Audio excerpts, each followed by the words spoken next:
चुनावी मोड में आ गए हैं। इसी बीच भारतीय जनता पार्टी ने छत्तीसगढ़ में घोषणा पत्र समिति का गठन किया है।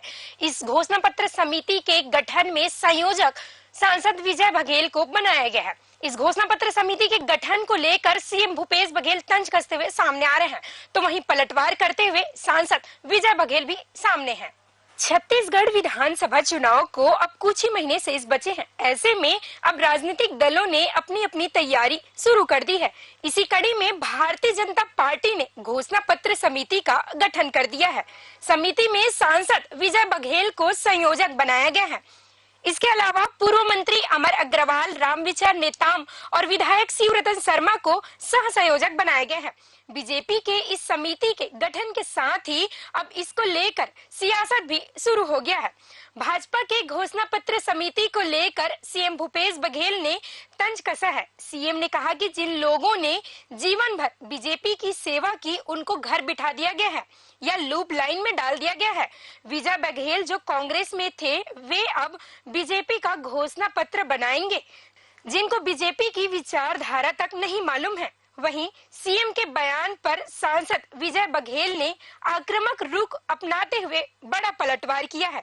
विजय बघेल ने कहा कि लोकसभा चुनाव में भूपेश बघेल के मुख्यमंत्री रहते ही पाटन क्षेत्र से हमने जीत हासिल की है और हमारा घोषणा पत्र झूठ का पुलिंदा नहीं रहेगा। और देखिए, जो लोग जीवन भर भारतीय जनता पार्टी की सेवा किए,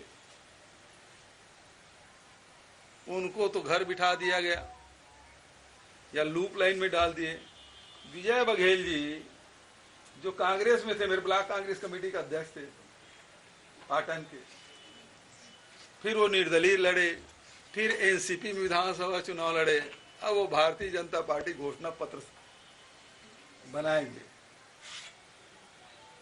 तो जिसको भारतीय जनता पार्टी का आइडियोलॉजी पूरा मालूम नहीं, जिसको उन्होंने जिया नहीं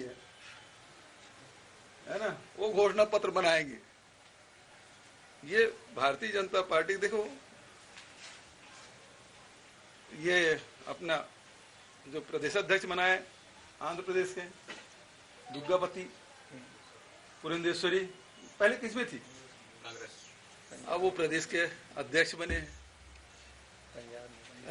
पंजाब में देखिए जाखड़ जी, वो कांग्रेस में थे, भारतीय जनता पार्टी के अध्यक्ष हो गए। मतलब ये है कि भारतीय जनता पार्टी के शीर्ष नेतृत्व को प्रदेश में अब नेताओं का अकाल हो गया है।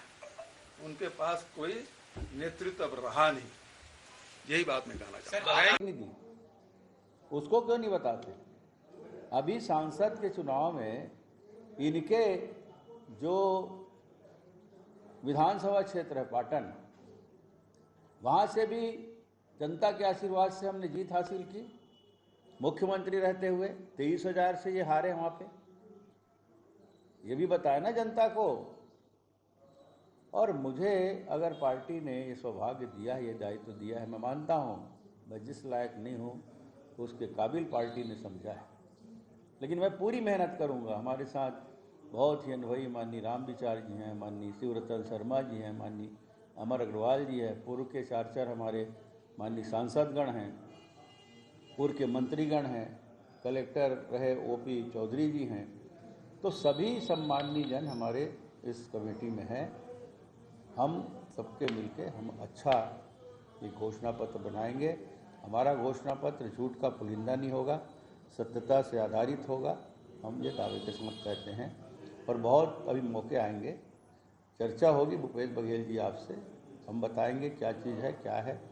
और मैं तो एक कहावत के साथ अपनी बात खत्म करूंगा कि गधा किस्मत मेहरबान तो गधा पहलवान। वैसे तो सभी राजनीतिक दल अपनी अपनी घोषणा पत्र समिति बनाते हैं और कांग्रेस भी जल्द ही अपने घोषणा पत्र समिति का ऐलान कर सकती है।